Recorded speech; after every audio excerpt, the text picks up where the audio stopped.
Club Magique Normand. Donc, je reçois aujourd'hui Faustin. Bonjour Walid, merci pour ton invitation, ça fait plaisir d'être là aujourd'hui et j'espère qu'on va bien s'amuser. Moi aussi. Donc, dans cette vidéo, donc, on va connaître un peu plus le joueur qui fréquente souvent régulièrement même le Club Magique Normand sur ses tournois. Et ensuite, il va nous présenter un peu son deck, ses accroches, son historique et un peu la fusion des deux, c'est-à-dire Faustin avec son pack en tournoi. Qu'est-ce que ça donne? Voilà. Exactement. Donc tout de suite, le joueur. Faustin, j'habite Caen du coup, je joue régulièrement au Club Magique Normand. Je suis joueur Legacy principalement depuis quelques années maintenant, que j'ai découvert avec le club. Et j'ai le plaisir de jouer avec un deck qui n'est pas malheureusement 100% de ma conception, mais que j'ai su adapter au fil des années envers les menaces de notre club local. Ok. Et tu as connu le Club Magique Normand comment? De quelle manière? Dans un premier lieu, j'ai pris contact avec certains membres de l'association qui sont assez actifs sur certains forums, sur certains groupes d'échange, de vente, etc. Et j'ai pris la décision de venir faire un tournoi, histoire de voir à quoi ça ressemblait, sachant que c'était mon premier tournoi Magic, tout court. Donc j'ai rencontré des joueurs avec qui je me suis très bien entendu, et même si le format Legacy est quand même un format qui est assez compliqué lorsqu'on débute, Oui, ça c'est vrai. j'ai su quand même apprécier le jeu comme ça, en passant directement dans le grand bain et en m'adaptant assez vite au final. Alors sur ce premier tournoi, qu'est-ce que tu avais joué à l'époque? Alors, sur ce premier tournoi, j'avais en ma possession une version assez archaïque d'un UR d'éleveur. C'était plutôt un UR aggro, Un truc c'est qui ressemblait à ça. un truc qui ressemblait à ça. C'était, comme l'avait qualifié un joueur à ce moment-là, un burn avec des pondeurs. Donc, Oui, pourquoi pas. donc il n'y avait pas vraiment de contrôle, c'était plutôt un deck aggro. Et ma foi, il se défendait, même si on n'arrivait pas vraiment à faire des bonnes performances. On a réussi quand même à tirer 2-3 parties à des joueurs vétérans. Et ça faisait plaisir déjà à l'époque. Et puis tu t'es amusé. Et je me suis amusé. J'ai l'envie d'aller sur ce format Legacy en fait. Ce format Legacy, en fait, il m'intéressait parce que je connaissais pas trop les formats et pour moi, je me suis dit qui peut le mieux. Voilà, on a un plus grand pool de cartes. Je me suis dit les possibilités sont plus nombreuses. Si une carte me plaît, je vais pas me poser la question de savoir si elle est légale ou pas, même si c'est pas totalement vrai. Et au final, j'ai adopté un raisonnement comme ça qui est un petit peu bête, mais au fur et à mesure, j'ai joué à beaucoup d'autres formats, etc. Je me suis intéressé au moderne, mais je suis toujours revenu vers le Legacy parce que je m'entendais bien avec les membres, et au final, c'est le format sur lequel je prenais le plus de plaisir, tout simplement. Alors maintenant qu'on connaît un peu Faustin, on va passer tout de suite à son pack. Alors Faustin, ce pack, il vient d'où? Alors, ce pack, il vient en fait d'un archétype qui est assez connu depuis des années sur Magic, qui est le Winnie White. Donc, un deck mono blanc, plutôt fait pour être agressif, mais qui dispose tout de même d'une quantité assez importante de petits outils, de petites interactions, qui fait qu'on peut s'adapter à toute forme d'agression, etc. Donc ce qui est important, c'est qu'on va pouvoir se définir avec un pack comme ça, si l'on est l'agresseur ou plutôt le contrôleur dans la partie. C'est ce qui va être le plus important. D'accord, tu n'as jamais vraiment le même rôle dans toutes les parties. De temps en temps, tu vas être vraiment l'agresseur, celui qui va aller chercher. Et de temps en temps, tu vas plutôt être en retrait, essayer de répondre et ensuite venir prendre la place de l'agresseur. Exactement. Ouais. Et c'est à mon sens la grande difficulté de jouer un deck comme celui-là, en fait, c'est de savoir comment se positionner par rapport au deck de l'adversaire. Donc ça demande un petit peu une connaissance quand même des decks qui sont joués dans le format, mais aussi de savoir comment y réagir. Alors pourquoi tu as choisi ce pack? En fait, j'ai choisi ce pack tout simplement parce que j'aimais bien le fait de pouvoir jouer tout simplement avec des artefacts, etc. Parce que moi, j'étais en joueur novice et je prenais beaucoup de plaisir à jouer avec des équipements. J'aimais bien l'idée d'une créature avec des armes, etc., qui puisse aller à la guerre.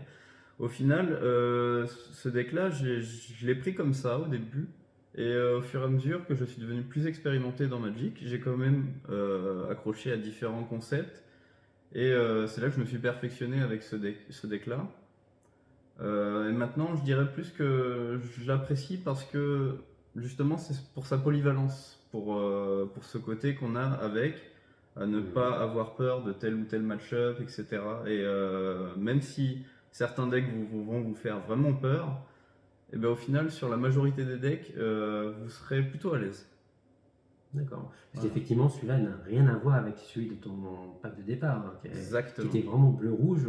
La philosophie est complètement différente. Tout à fait. Alors, le seul point commun éventuellement qu'on pourrait trouver, c'est le fait de vouloir réduire le plus rapidement possible les points de vie de l'adversaire à 0. Voilà, ce qui est pas l'objectif de tous les decks, hein. C'est plutôt un deck voilà, qui va chercher quand même à attaquer par des créatures, quoi. Dans la finalité, ça va être avec des créatures qu'on gagne, et c'est le point commun entre les deux decks que j'ai joués. Ouais. Alors, ce type de deck, hein, ça s'adresse à quel type de joueur précisément? Je saurais pas vraiment dire à quel type de joueur ça s'adresse, parce qu'au final, beaucoup de joueurs jouent Descent Axis et beaucoup de joueurs le jouent différemment.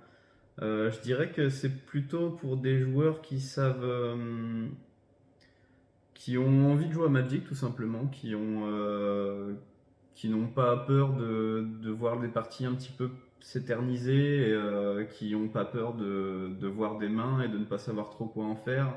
C'est un deck qui n'est pas très straightforward, comme on pourrait dire, avec certains decks combo par exemple. On ne va pas pouvoir vraiment réciter une leçon, on va avoir des armes, mais ça va être à nous de nous débrouiller un petit peu. Donc si vous êtes vraiment un joueur qui aime improviser, on va dire ça va être un deck qui est plutôt fait pour vous. Oui, parce que c'est vrai qu'il y a pas mal de choses différentes à faire avec le pack. C'est ça. Et donc, en fonction de comment va jouer l'adversaire, tu vas mettre plus en avant ce genre de carte ou plus en retrait et puis avoir une réponse derrière. Tout à fait. C'est vraiment cette polyvalence-là qui te plaît en tout cas. Le principal exemple que je pourrais citer, c'est avec le pack équipement, donc qui est mené par la Mystique Forge-Pierre, qui est une carte qui va chercher un équipement. Dans notre deck, on en dispose de 4 maintenant, parfois 3, parfois même 2, ça dépend des versions. Et en fait, la difficulté, ça va être de savoir qu'est-ce qu'on va aller chercher selon le deck qui vient en face, tout simplement. Voilà. D'accord. Est-ce qu'il faut un niveau particulier pour maîtriser le deck, ou même quelqu'un qui ne connaît pas vraiment du tout Magic, qui commence au Legacy, il prend ce pack et il peut y aller? Alors c'est une excellente question, puisque justement moi je suis l'exemple même. En fait, c'est un pack qui va être assez simple à jouer, mais plutôt difficile à maîtriser. En fait, on va beaucoup apprécier jouer avec le deck au début, parce qu'on va souvent retrouver des interactions fortes, etc. Mais sur la longueur, en fait, dans mon expérience à moi, il y a un moment où on va un petit peu traverser le désert et qu'on va se dire, bah mince, j'arrive pas à gagner, là, ce deck-là, j'arrive pas à le battre, je comprends pas pourquoi. Et en fait, on va beaucoup prendre de plaisir à progresser avec ce deck-là, pour peu qu'on aime un petit peu se bagarrer et puis forcément maîtriser qu'un seul deck, quoi. C'est ça la difficulté. C'est tirer le meilleur des cartes et, à un moment venu. Et là, c'est vraiment l'expérience qui va faire la différence. Ouais, c'est ça. Ouais. Et en fait, du coup, ce pack-là, pour répondre à ta question, il va s'adresser à tout type de joueurs. Peut-être plutôt à des joueurs qui aiment bien découvrir le Legacy, parce que c'est un deck qui va vraiment être polyvalent. Ça peut être pour aussi des joueurs qui savent ce qu'ils veulent, tout comme des joueurs qui ne connaissent un petit peu moins la méta et qui tâtonnent un petit peu, etc. Ouais. Est-ce que ça va être punitif pour un débutant qui justement ne connaît pas trop? Il va peut-être jouer des cartes un peu comme ça, et est-ce qu'il a moyen, il se rend compte qu'il a fait une erreur, de revenir? Est-ce que le deck va lui permettre de revenir dans la game? Alors j'ai envie de dire, comme avec beaucoup de decks Magic, surtout dans un format comme le Legacy qui est assez punitif, les erreurs ne pardonnent pas beaucoup. Ouais. Par contre, il n'y a pas vraiment de ligne de play où on va se dire, là, ma game elle est complètement fichue en l'air, j'ai fait une erreur, je vais jamais pouvoir remonter. Tu remballes et tu t'en vas. Ouais, c'est ça. En fait, il y a des décisions à prendre, parfois des bonnes, parfois des mauvaises. Au final, c'est comme ça qu'on progresse, c'est en prenant les mauvaises décisions, et c'est comme ça qu'on avance, hein. Très bien. Alors maintenant que nous avons connu un petit peu Faustin, on connaît son pack, maintenant Fusion. Alors dans ce pack, pour toi, les cartes clés vraiment indispensables que tu gardes et que tu comptes vraiment dessus. Alors, c'est une vaste question. En fait, je vais répondre à ta question par une réponse un petit peu bizarre. Parce qu'on n'est pas sans savoir que dans Magic, on fait souvent des BO3. Il y a des cartes qui sont absolument indispensables, quels que soient les match-ups, qu'on va garder dans quasiment toutes les situations. C'est bien sûr la fiole d'éther. Je crois que c'est le nom Fameuse français. fiole d'éther. Oui. Fiole d'éther qui sera votre meilleur tour 1 pour la plupart des situations, qui va augmenter vos victoires d'un pourcentage très significatif. Moi qui suis joueur bleu, je déteste voir cette tour. Voilà. C'est Donc, vraiment horrible. Ezervial va vous permettre en fait de flasher des créatures, de les rendre entre guillemets incontrables, etc. Donc, vous pourrez les jouer absolument n'importe quand et en trichant un petit peu avec le mana. C'est une carte qui est très très forte et qui va vraiment mettre le deck en position de force. Alors, on peut gagner 100 forcément, mais on va tout de suite avoir un jeu différent quand elle est là. Sinon, en carte un petit peu clé comme ça, on va avoir Thalia forcément. Donc Thalia qui est une créature légendaire, la plus jouée de Magic je crois, si je ne dis pas de bêtises. Ouais. Qui est une créature légendaire du coup qui nous dit que les sorts non créatures vont coûter 1 de plus à lancer. Alors on ne perçoit pas forcément l'intérêt d'une carte comme ça, mais dans Magic souvent c'est une question de tempo. Et une carte comme ça va nous faire gagner beaucoup de temps, le temps qu'il nous faut pour tuer l'adversaire généralement. Oui, parce que surtout que dans ton pack, il y a beaucoup de choses qui ne sont pas créatures. Et puis pour que quelqu'un qui ne connaît pas voit la carte, il va dire mais qu'est-ce que ça fait dans ce pack-là en fait? Voilà. En fait, la chose qui est importante à savoir avec cette carte, c'est que ça compte pour les deux côtés. Donc pour votre adversaire comme pour vous. On peut penser que c'est handicapant aux premiers abords, mais en fait, des cartes qui vont être impactées par celle-là dans notre pack à nous, forcément, on va en jouer un peu moins. On va se servir de cartes assez clés aussi derrière, comme le Port Richadan ou la Wasteland, la Terre dévastée. Terre dévastée En français, qui vont nous permettre de disrupter, je ne sais pas si ça se dit en français, Oui. la mana base adverse. En bref, on va un petit peu leur casser les pieds avec leur mana. On va Oui, leur ça on peut le dire. Voilà, Ouais. c'est ça. Ouais. Ça, on peut le dire. On va un petit peu essayer de leur couper leur source de mana et dans un autre temps, on va essayer de les tuer comme ça en les prenant de court. C'est un petit peu l'essence du deck qui a donné le nom à l'archétype de Death Syntax. Ouais. Voilà. Qu'est-ce qu'on pourrait citer d'autre comme alors j'ai cité le pack Stoneforge. Je vais peut-être parler un petit peu de Yorion. Donc j'ai une version de Death Syntax qui va jouer avec un petit peu plus de cartes et une carte qui s'appelle Yorion qui est donc un compagnon qui va se jouer un petit peu comme un commandant pour ceux qui connaissent le format et qui permet d'avoir un petit peu un second souffle dans le pack. Alors je dirais pas que c'est une carte indispensable, mais de toute façon, dans tous les cas, elle va rester dans le pack parce qu'on va pas la sortir à la 2, etc. Alors, est-ce que tu as des conseils à donner pour les débutants qui voudraient commencer un petit peu avec Death Syntax? Bien sûr, avec ce pack-là, donc moi je dirais plutôt... Alors un conseil qu'on peut même donner aux débutants tout court, c'est lisez les cartes. Soyez curieux du deck de l'adversaire, parce que c'est vraiment la clé de la victoire. Avec des syntaxes, vous allez vous prendre des roustes pas possibles, parfois des défaites au tour 1 assez rapides, des défaites express où vous n'allez pas avoir le temps de finir de mélanger que vous avez déjà perdu. C'est imagé, mais c'est presque l'idée. Et en connaissant petit à petit le pack, au final vous allez comprendre que c'est les adversaires qui vont avoir plus peur de vous que vous deux. Et le conseil que je pourrais donner, c'est essayer de vous adapter vraiment à votre méta, soyez flexible et connaissez un petit peu les armes que votre deck a, quelle carte est forte contre quel deck, etc. Et aussi beaucoup une notion qui est à intégrer, c'est la notion de tempo, comme je le disais tout à l'heure, qui va être vraiment de ne pas se précipiter. On a des terrains qui sont utilitaires par exemple, il faut savoir les utiliser quand il faut, comment il faut, voilà, c'est ça. gérant bien ses ressources, mais en ne se précipitant pas. On n'est pas là, on est là pour faire la course techniquement, mais on peut sacrifier un tour pour assurer une victoire plutôt que de se précipiter, de prendre des risques inconsidérés. D'accord. Est-ce que tu aurais 3 tricks à présenter en particulier? Alors des tricks, il y en a des centaines, notamment avec cette petite chose qui est le volocile, qui va vous permettre de bouncer une créature. C'est un terme grossier parce que c'est pas vraiment ce qu'on va faire avec.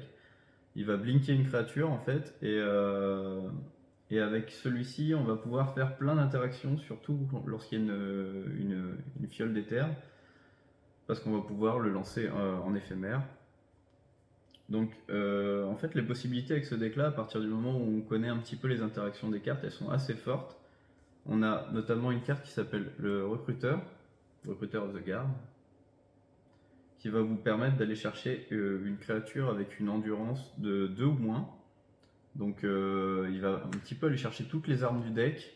Vous allez un petit peu pouvoir chercher ce que vous voulez. Un play qui est souvent fait, par exemple, c'est de le blinker avec un volocile, car lorsqu'il va revenir, on pourra aller rechercher quelque chose d'autre. On peut notamment aller chercher un autre volocile pour le reblinker, pour aller rechercher un autre volocile, et ainsi de suite. Ou aller chercher directement une réponse rapide à une menace qu'a fait l'adversaire. Voilà. Je vais donner un conseil qui pourra peut-être servir à des joueurs qui jouent déjà des syntaxes et qui se tâteraient à passer sur Yorion, par exemple. C'est un réflexe que les joueurs de Descent Axe classique n'ont pas. C'est de ne pas hésiter à monter la fiole d'éther à 5. Parce que en fin de partie, on a, comme je l'ai montré tout à l'heure, on a Yorion qui pourra faire des choses absolument abominables. Avec une viale à 5, on va pouvoir le jouer sans le payer, en gros. Et on pourra, avec la carte Caracas, qui souvent sert à écarter une menace adverse, le renvoyer dans notre main pour le rejouer et ainsi de suite. Et à partir du moment où ça part comme ça, c'est difficile de nous arrêter. On pourra aussi jouer la carte Solitude, qui est une des gestions les plus fortes de ces dernières années, je pense, dans Magic. Donc on pourra la jouer en tant que créature, tout simplement, qui permet d'avoir un létal en fin de partie. Donc c'est une chose qu'on n'a pas forcément en tête, de monter la Vial à 5, mais s'il y a des joueurs de Descent Axe qui se demandent est-ce que je passerai pas ma version en Yorion, etc. Moi j'ai pesé le pour et le contre. Après, on sacrifie pas vraiment de récursivité dans le deck, on va dire. Parce que les cartes qu'on veut souvent avoir, c'est souvent Source to Clochère, Retour au pays, qui va vous permettre d'exiler une créature. On va pouvoir rajouter 4 solitudes, ce qui fait que dans les probabilités, on s'y retrouve au final. Pareil pour les fioles d'éther, on va pouvoir aller les chercher avec la saga d'Urza, que l'on peut reblinker, etc. En fait, ce qui est important à savoir avec ce deck, c'est que on va très rarement tomber à court de souffle, malgré le fait qu'on n'ait pas de piocheur, etc. La difficulté souvent pour vos adversaires, ça va être qu'ils vont essayer de vider votre main, etc. comme avec un deck classique, mais c'est pas vraiment une solution adaptée contre des syntaxes. À vous de tirer parti de ces réflexions. Oui, parce que c'est vrai qu'on a vu qu'il y avait pas mal de choses à faire avec des choses qui sont déjà en place, et donc tu vas interagir entre elles, et donc du coup, si on attaque ta main, c'est ça. Voilà, toi, tu peux passer outre en tout cas. On peut passer outre assez facilement. Après, comme tous les decks, une fois qu'on est à court de souffle, on est à court de souffle.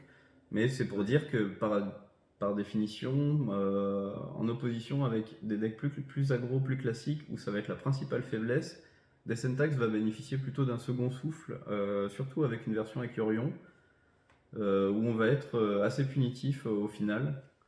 L'impression que j'ai avec la modification qu'on a faite avec Yorion, c'est qu'on va être autant menaçant en late game. Plus la partie va s'éterniser, plus on va être menaçant par rapport à ce qu'on pouvait avoir avec une version plus classique de Descent Axe, où on va être plutôt mal barré au fur et à mesure que la partie s'éternise. Donc ça, c'est une chose qui est importante à savoir pour ceux qui veulent se lancer avec cette petite variante bien sympathique. Ok. En tout cas, bien défendu pour la fiole à 5, parce que je pense qu'il y a des joueurs de Descent Axe qui, s'ils avaient vu ça, ils auraient eu des cheveux blancs. Je pense aussi. Non. Alors, quelles sont les quelques erreurs que tu as pu faire et que vraiment qu'il faut éviter absolument en tant que débutant de Defentax? J'ai pas d'anecdote comme ça qui me tombe sous la main, mais si je pouvais me dire généralement les erreurs que je vois commises par les joueurs de Syntax et que j'ai moi-même beaucoup commises, c'est de vouloir y aller trop rapidement, de vouloir utiliser toutes ses ressources le plus rapidement possible, parce qu'on a souvent l'impression de jouer un deck totalement aggro, alors que c'est pas forcément le cas. Et que même si le Legacy, la difficulté quand on joue un deck comme celui-là, ça va pas être les Rasboard, etc., les Vras, que c'est très peu joué en Legacy au final. Les gestions, il y en a pas tant que ça, mais il y en a quand même. Ça va être plutôt d'utiliser les bonnes menaces au bon moment. Donc les erreurs qu'on peut commettre, par exemple, c'est de jouer par exemple une Vial directe. Ça c'est pas une erreur, hein, mais de jouer une Vial et direct de balancer tout ce qu'on peut, toute notre main, de vomir tout ce qu'on a. Après, on se retrouve sans rien, et pour le peu que l'adversaire ait une menace qui soit un petit peu trop conséquente, on est cuit. Alors, est-ce que tu as quelques match-up du moment vraiment très difficiles? Très difficile? Ouais. Ouais. Alors, oui, forcément. Lesquels, par exemple? Alors en fait, les joueurs de Syntax vous diront tous que Elf est le match-up qui est très très compliqué à passer. Et là, je n'ai pas encore eu l'occasion de m'y mesurer avec les modifications qui ont été effectuées avec les 80 cartes. On a un petit peu plus de removal, etc. Je pense que la tendance va pas s'inverser, mais on va un petit peu s'équilibrer. Moi, je dirais qu'un deck qui est vraiment compliqué pour nous, c'est peut-être les clous de post-ramp et les decks land, contre qui on va avoir au final assez peu d'armes et qui vont avoir beaucoup d'interactions. Par exemple, je sais que ça m'est arrivé souvent de vouloir faire des Wasteland ou des Rishadan, ce que les joueurs de Death Syntax vont tout de suite reconnaître. Sur des réponses, on va avoir des crop rotation, etc. Ça fait pas toujours plaisir et souvent ça fait beaucoup de mal. Donc c'est plutôt les match-ups compliqués comme ça qu'on va redouter. Après, il y a des decks combos qui vont très très rapidement et on n'est pas sans savoir que le Legacy est protégé par une carte qui s'appelle la Force of Will, qui va un petit peu gérer et réguler les menaces, qui va être un petit peu la police des decks un petit peu bêtes.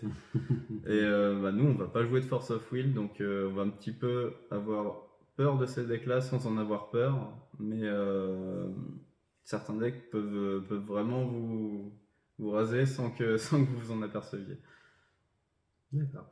Et à l'opposé, quels sont les decks, 2-3 decks assez faciles où la prise de risque est minime et la dominance prédomine clairement pour Death and Tax? Alors, je pense pas qu'il y ait des match-up énormément positifs en notre faveur. En fait, on va voir, j'ai l'impression, un match-up qui est assez favorable dans beaucoup de situations, mais des match-up où on va carrément écraser l'adversaire. À part des contrôles vraiment classiques, j'ai du mal à voir. Ouais, on va plutôt être avantagé en général contre les decks contrôle, paradoxalement.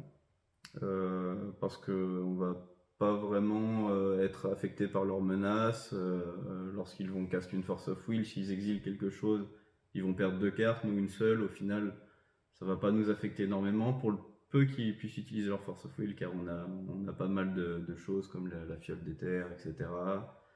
On a vraiment beaucoup d'armes contre eux. Je montrais Talia tout à l'heure. On a aussi l'esprit du labyrinthe qui permet de les empêcher de piocher plusieurs cartes par tour. On va vraiment pas avoir peur de ce genre de match-up, même si on va pas les battre à chaque fois, mais généralement c'est une formalité. Voilà. D'accord, là c'est clair.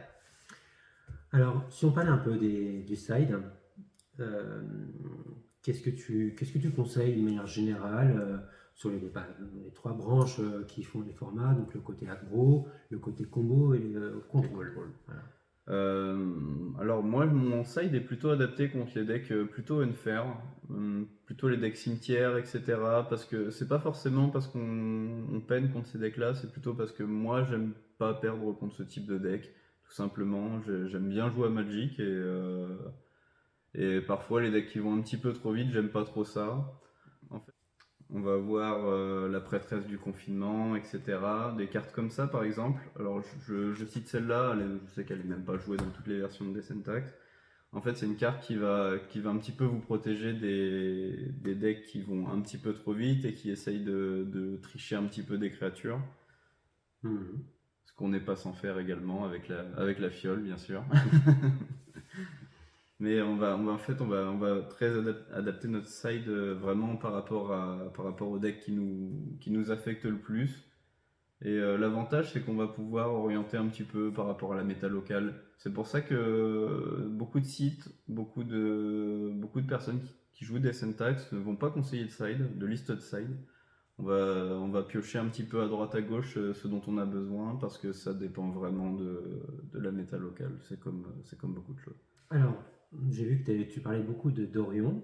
Donc là, c'est vraiment la carte qui est arrivée vraiment il y a combien de temps à peu près maintenant? Parce que là, on est mars 2022, il y a 2 ans? Ouais, il y a 2-3 ans, voilà, suivant quand est-ce que vous allez regarder la vidéo. C'est une carte qui est sortie avec Ikoria, donc qui a introduit la mécanique des compagnons, qui est une mécanique un petit peu hasardeuse, qui a été erratée déjà une fois, car un petit peu trop forte. Et d'autres cartes qui sont venues récemment sur les dernières éditions?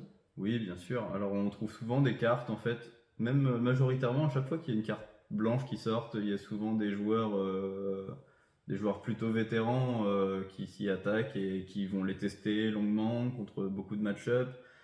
Nous, on va pouvoir citer, comme je l'ai montré tout à l'heure déjà, la saga d'Urza, qui est une aberration, j'ai envie de dire, parce que c'est une carte qui est vraiment on va dire ça. beaucoup trop forte. Voilà. On a des cartes un petit peu plus sympathiques qui sont la Qatar Commando, le Prince Charmant, voilà, des petites cartes comme ça qui sont un petit peu plus utilitaires. Certaines jouent la Donneuse de Runes, etc. On a vraiment beaucoup de petites cartes blanches comme ça qui arrivent, qui sont sympathiques. Parfois on peut les tester, on va en garder certaines, d'autres joueurs vont les retirer. C'est ça un petit peu qui est sympa avec des syntaxes, c'est qu'on va tous avoir un petit peu notre propre version, malgré que le corps même du deck soit le même. Oui, on jouait pendant longtemps une carte qui s'appelle le Batter Skull, donc le bat crâne, qui était un petit peu notre arme principale pour tuer, parce qu'elle dû à sa polyvalence notamment, elle peut se renvoyer dans la main, elle peut être reposée, et c'est un équipement qui a le bon goût de s'équiper sur une gemme qu'il crée lui-même. Donc, il est autosuffisant. Il est autosuffisant en fait, voilà, c'est ça. Ce qui est bien avec cette carte, c'est qu'on a un petit peu une polyvalence contre tous les decks du coup.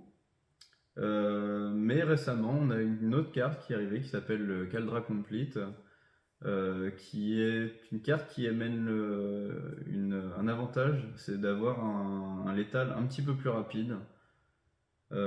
Qui est indestructible, etc. Alors je sais même plus, piétinement, initiative, bref, ça fait le café, c'est vérité. Une horreur. Et ça rime. Une horreur, voilà, vous l'aurez compris. Alors, la question qu'on est en droit de se poser, c'est pourquoi on joue encore les deux. Pourquoi on joue pas deux Caldra Complete, même si on a je te pose la question, pourquoi on joue encore les deux? Mais c'est vrai, pourquoi on joue encore les deux? On joue encore les deux parce que Caldra Complete n'a pas le lien de vie. Merci, au revoir. Non, c'est parce que Batter Skull, forcément, il n'a pas le même coup. On va pas les sortir contre les mêmes decks, etc.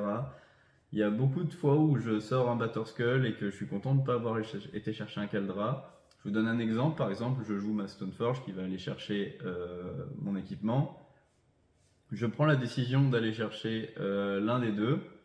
Je prends par exemple Bat-Crâne à tout hasard, et mon adversaire se dit qu'il n'a pas envie de voir un Bat-Crâne tout de suite, car il faut savoir que la Stoneforge peut descendre de la main un artefact pour 2 mana. Donc c'est pour ça qu'on se dit les équipements ils sont bien mais ils coûtent un petit peu cher. Mais en fait on va pouvoir les tricher avec la Mystic Forge Pierre. Avec une contrainte, c'est d'attendre le tour d'après. C'est ça, forcément. Sauf si on a deux Mystic Forge Pierre en jeu, dont une qui est là depuis longtemps. Ce qui peut arriver. Si on a une demande, ça y va. Pour en venir à nos moutons, mon adversaire n'en veut pas, il détruit ma Stoneforge. Mon Bat-Crâne, il va attendre un petit peu, forcément, parce qu'il coûte 5.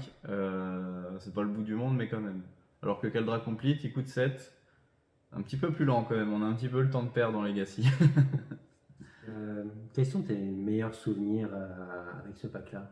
Mes meilleurs souvenirs, je dirais quand j'ai joué le deck qui était à moi, parce que je l'ai eu au prêt pendant quelques temps, et que c'est vrai que quand je l'ai eu à moi, je me suis dit là je vais vraiment pouvoir mettre ce que je veux dedans, je connais le deck, je m'y suis senti tout de suite plus à l'aise. Je pense que c'est un bon souvenir que j'en garde. J'ai eu un mauvais souvenir, que je vais rebondir dessus. C'était un petit peu avant que je passe avec Yorion, je commençais à avoir une période un petit peu de creux. Je j'ai jamais été un maître avec le deck, mais je sentais vraiment que je n'arrivais plus à grand chose avec ce deck-là. Je me disais toute la méta va beaucoup trop vite pour moi, j'arrive à rien faire contre la plupart des decks. Et j'ai un petit peu envisagé d'arrêter de jouer ce deck-là. J'ai persévéré quand même malgré tout, mais j'ai un petit peu envisagé d'arrêter. Je pense que c'est pas un super souvenir que j'ai par rapport au deck, par rapport à Magic tout court d'ailleurs. Mhm. Ah oui, je me souviens parce que c'est vrai qu'on a tous connu un peu une période un peu de creux, ce qui est un peu normal, hein. La méta évolue, les performances aussi, notre approche peut être indifférente. Et je me souviens que tu avais joué Reanimator, je crois, aussi à un moment. Voilà, Ouais. j'ai joué pas mal de decks Legacy en fait, assez variés. Je suis toujours revenu sur des syntax. J'ai joué Ondin, Reanimator, Burn. J'ai eu un deck Infect quelques temps. J'ai eu pas mal de decks Legacy.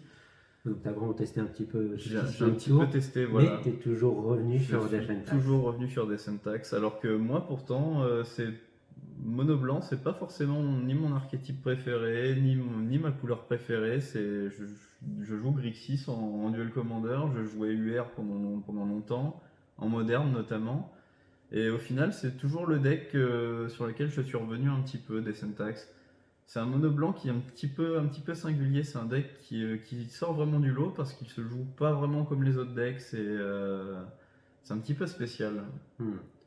Alors, merci Faustin pour cette présentation. Ouais, Donc on retrouvera un petit peu cette vidéo, d'autres détails du side, un peu la liste aussi complète du pack hein, sur le forum, hein, sur notre site évidemment. Alors, est-ce que tu as peut-être un mot de la fin à nous dire? En mode esprit, rejoignez le Discord. Et n'hésitez surtout pas je m'adresse surtout aux joueurs un petit peu plus néophytes, n'hésitez pas à être curieux du format, de ce qui se fait. Alors c'est vrai qu'on peut être un petit peu repoussé par le Legacy, parce que c'est un petit peu un format qu'on peut trouver vieillissant, mais c'est un format qui est plein de ressources, très intéressant, et surtout qui dispose d'une méta très très riche.